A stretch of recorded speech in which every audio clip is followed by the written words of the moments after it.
ঘাড় ব্যথা হলে আমরা অনেক সময় NSAID বা পেইন কিলার খেয়ে থাকি।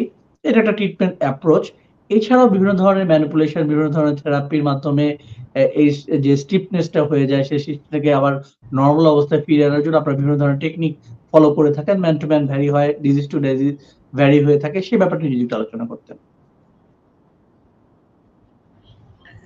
জি, অনেক ধন্যবাদ। আমরা আসলে ঘাড় ব্যথার যে ট্রিটমেন্ট সেই প্রোটোকলটাকে যদি একটু শেয়ার করি রোগীদের জ্ঞাতার্থে, যে আসলে রোগীর মূল যে সমস্যা সেটাকে আগে সমাধান করা। আমরা বলি যে আমরা যে কাজের সাথে ইনভলভ সেই কাজটা খুব গুরুত্বপূর্ণ। বিশেষ করে রোগীর ট্রিটমেন্টের ক্ষেত্রে আমরা যেমন ট্রিটমেন্ট নিচ্ছি আবার যদি ফল্টি পজিশনে বসে সেম কাজটাই আগের মতো করতে থাকি তাহলে কিন্তু এই রোগ থেকে পরিত্রাণ পাওয়া কঠিন।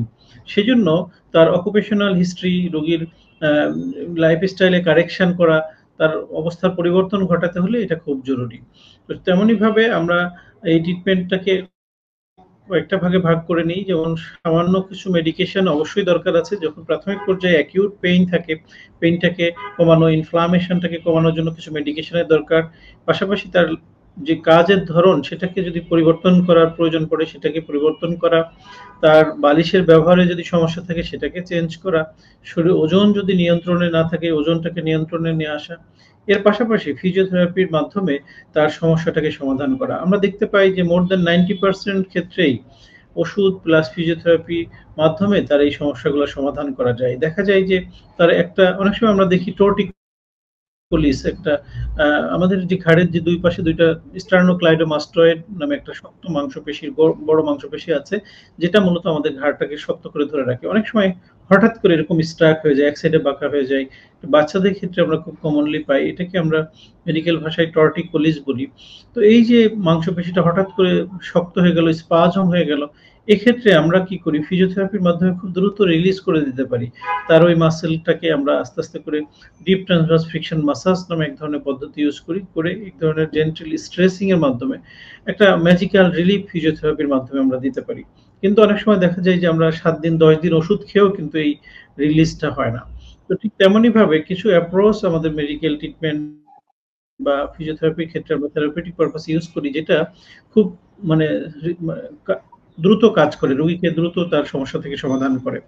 এছাড়া কিছু কিছু ক্ষেত্রে অনেক সময় সার্জারিরও প্রয়োজন পড়তে পারে। আপনি জানেন যে এই সার্ভাইকাল স্পাইনের কম্প্রেশনটা যদি খুব বেশি হয় সেক্ষেত্রে ৪ হাত পা প্যারালাইজড হয়ে যেতে পারে।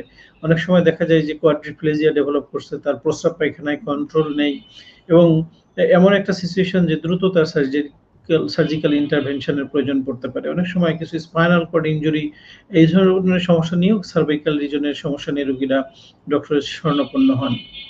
রোড ট্রাফিক অ্যাক্সিডেন্ট বা ফল ফ্রম হাইট বা অনেক সময় দেখা যায় যে আমাদের কিছু ট্রমা জনিত সমস্যা থেকে এই সমস্যাগুলো হয়। তো ওভারঅল চিকিৎসার ক্ষেত্রে আমরা এই কয়েকটা জিনিস ফলো করতে বলবো। সাধারণত ব্যথানাশক ওষুধের উপরে নির্ভরশীলতাটা আমরা সাধারণ মানুষের মধ্যে বেশি পাই। ব্যথানাশক ওষুধ খেলে একটু ব্যথাটা কম থাকলো, বন্ধ করলে আবার পেইনটা চলে আসে। তো এটা আসলে সলিউশন না। এটা আপনাকে সাময়িকভাবে একটু রিলিফ দিলেও যে কারণে আপনার ব্যথাটা হচ্ছে সেই কারণটাকে নির্ণয় করে সেই কারণটাকে সমাধান করাটাই হলো মূল চিকিৎসা। জি, অনেক ধন্যবাদ প্রিয় দর্শক। আপনারা বুঝতে পারলেন যে আসলে ডিজিজটিকে ডায়াগনোসিস করাটা ভেরি ইম্পোর্টেন্ট এবং ডায়াগনোসিস করার পর পেশেন্টের যে প্রবলেম, সেই প্রবলেমটাকে সলিউশন করতে হয়, বিভিন্ন প্রসেসের মধ্যে দিয়ে যেতে হয়। এই প্রসেস কিন্তু একটু সময় সাপেক্ষ ব্যাপার এবং ডেফিনিটলি আপনার একজন চিকিৎসক কিন্তু আপনাকে আ বলে দিবেন যে এতদিন পর্যন্ত আপনাকে ফিজিওথেরাপিটি নিতে হবে। আপনি যদি টাইম ধরে, ধরে ওই পরিমাণে ফিজিওথেরাপিটি নিতে পারেন, এটি কিন্তু আর রিকভার করবেন। আপনি অনেকদিন ভালো থাকবেন যদি আপনার লাইফস্টাইল মডিফিকেশনটাকে সঠিকভাবে যদি মেনে চলতে পারেন। সবার জন্য অনেক শুভকামনা থাকলো। আমরা অনুষ্ঠানের একদম শেষ পর্যায়ে চলে এসেছি। কথা হচ্ছিল এনটিভি স্বাস্থ্য কথায় ঘাড় ব্যথার কারণ ও সমাধান। অনেকগুলো ব্যাপার নিয়ে কিন্তু আমরা আলোচনা করেছি। যে সমস্ত দর্শকরা আমাদের সাথে যুক্ত ছিলেন, ডেফিনিটলি তারা উপকৃত হবেন। ঢাকা সিটি ফিজিওথেরাপি হাসপাতালকে ধন্যবাদ এ ধরনের একটি সুন্দর এবং সময় উপযোগী প্রোগ্রাম ম্যানেজ করার জন্য এবং আমাদের আজকের অতিথি ডাক্তার মিয়াসিন আলী আপনাকে অসংখ্য ধন্যবাদ চমকপ্রদ আলোচনা করার জন্য। আপনি ভালো থাকবেন, সুস্থ থাকবেন। আসসালামু আলাইকুম, শুভরাত্রি। আপনাকেও ধন্যবাদ।